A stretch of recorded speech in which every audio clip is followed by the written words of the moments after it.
నిర్వహించినప్పుడు కానీ ఉమ్మడి రాష్ట్రంలో 2011లో గ్రూప్ 1 పరీక్షలు నిర్వహిస్తే నియామక పత్రాలు నాకు తెలిసి 2019లో నియామక పత్రాలు అందించారు. 8 సంవత్సరాల సుదీర్ఘ కాలం పట్టింది నియామక పత్రాలు అందించడానికి. కానీ 2011లో నిర్వహించిన గ్రూప్ 1 పరీక్షలు 2025 సంవత్సరం వరకు దాదాపుగా 15 సంవత్సరాలు పోటీ పరీక్షలే నిర్వహించలేని పరిస్థితిలో ఉమ్మడి రాష్ట్రం కానీ తెలంగాణ రాష్ట్రంలో పరిస్థితులు ఉండే.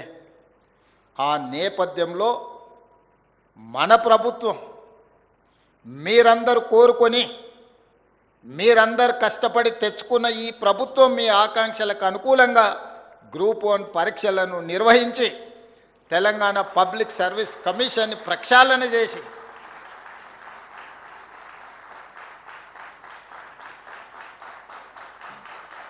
గ్రూప్ 1 అధికారులుగా మీ నియామక ప్రశ్నాపత్రాలను మీ నియామకాలకు సంబంధించిన నిర్ణయాలను చేసే దాంట్లో ఆర్ఎంపీ డాక్టర్లో లేకపోతే మీకంటే చిన్న హోదాలో ఉండే ప్రభుత్వ అధికారులను నియమించలేదు ఈ ప్రభుత్వం.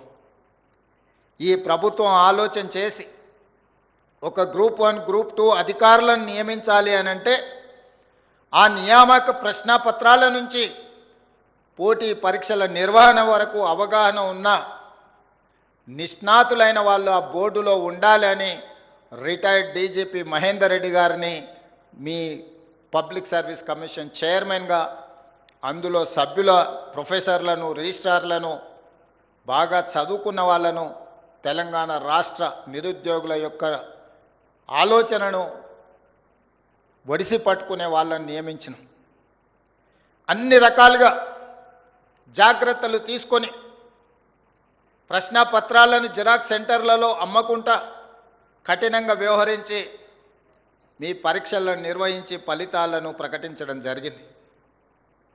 మీ ఎన్నికైన సంతోషాన్ని ఒక్కరోజు కూడా మీకు మిగిలించలేదు.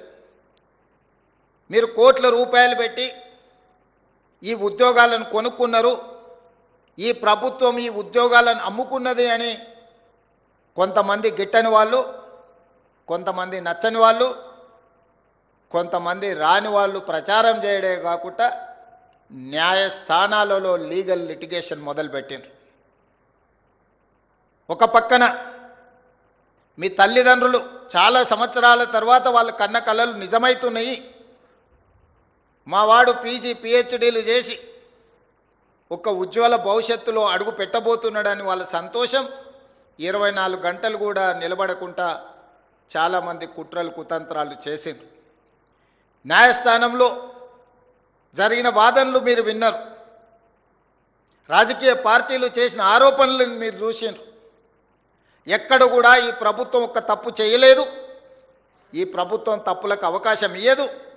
ఈ పిల్లలు మెరిట్ మీదనే ఎంపికైనరు. వాళ్ళలో ఉన్న నైపుణ్యమే వాళ్ళని గ్రూప్ 1 గ్రూప్ 2 అధికారులను చేసిండ్రు. ఎవరు ఏమనుకున్నా వాళ్ళ పక్షాన నేను నిలబడతాను, వాళ్ళ తరఫున న్యాయస్థానాలలో కొట్లాడతాను అని చెప్పి తెలంగాణ స్టేట్ హైకోర్టు నుంచి సుప్రీంకోర్టు వరకు మీ పక్షాన మీకంటే మీరెంత నిబద్ధతతో ఎంత కష్టపడి సాధించిండ్రో గుర్తించి ఈ ప్రభుత్వం మీ పక్షాన నిలబడ్డది.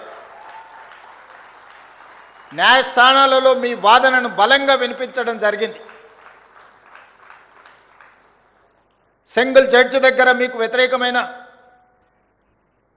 నిర్ణయం వస్తే డివిజనల్ బెంచ్లో అప్పీల్ చేసి మీ పక్షాన బలమైన వాదనలు వినిపించి అన్ని న్యాయపరమైన చిక్కులను ఛేదించి ఈరోజు మీరు మీ తల్లిదండ్రులు కన్న కలల సాకారం చేయడానికి మీతో పాటు ఈ ప్రభుత్వం కూడా సంపూర్ణంగా కృషి చేసి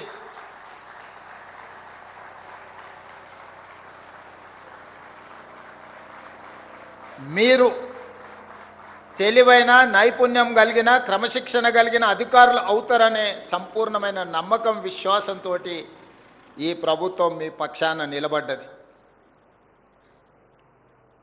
ఒక అధికారి కావడం అనేది ఒక జీవితకాల లక్ష్యం. ఒక అధికారిగా గుర్తింపు గౌరవం పొందాలి అనంటే మీరు 30-35 సంవత్సరాల మీ సర్వీస్ కాలంలో నిబద్ధతతో పనిచేయాల్సిన అవసరం ఉన్నది. అధికారులం అయిపోయినాం కదా, అవకాశం వచ్చింది కదా అని మన బాధ్యతను మర్చిపోతే మనుషులుగా మనం పతనమైనట్టే. మనం అధికారులుగా మన బాధ్యతను విడిచిపెట్టినట్టే. అందుకే యువమిత్రులారా, ఈ తెలంగాణ రాష్ట్ర ప్రభుత్వం మిమ్మల్ని కుటుంబ సభ్యులుగా భావిస్తుంది. ఈ తెలంగాణ రాష్ట్ర ప్రభుత్వం మీరే మా ప్రతినిధులుగా భావిస్తుంది.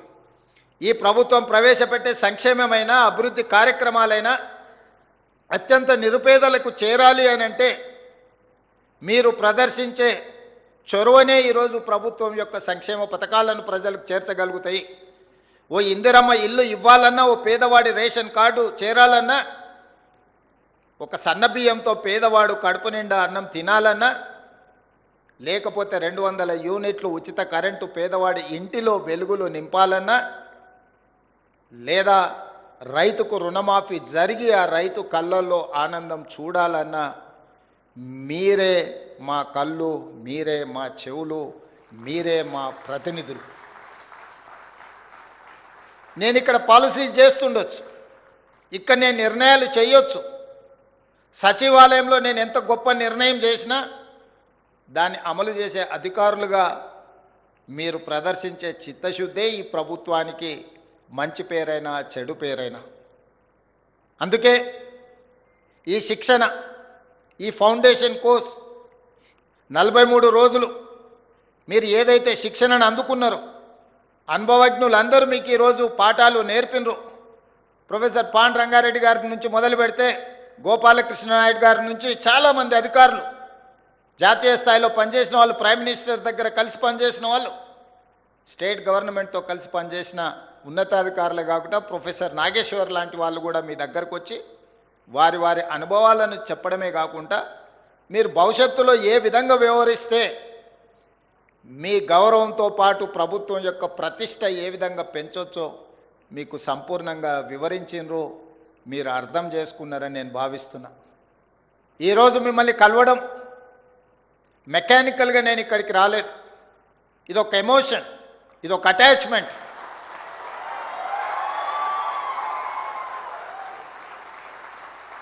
తెలంగాణ రాష్ట్ర ప్రభుత్వంలో మీరు చేరుతున్నది ఉద్యోగం కాదు, 4 కోట్ల తెలంగాణ ప్రజలతో కూడుకున్న భావోద్వేగం. తెలంగాణలో మీరు ఒక బాధ్యత నిర్వహించడం అంటే ఒక భావోద్వేగం. ఇది మీ జీవితకాలం గుర్తు పెట్టుకుంటారని నేను ఆశిస్తున్నా, గుర్తు పెట్టుకుంటారని నేను విశ్వసిస్తున్నా. అందుకే మిత్రులారా, సరిగ్గా 8 సంవత్సరాలు 26 నుంచి 34 జనవరి ఫిబ్రవరి లోపల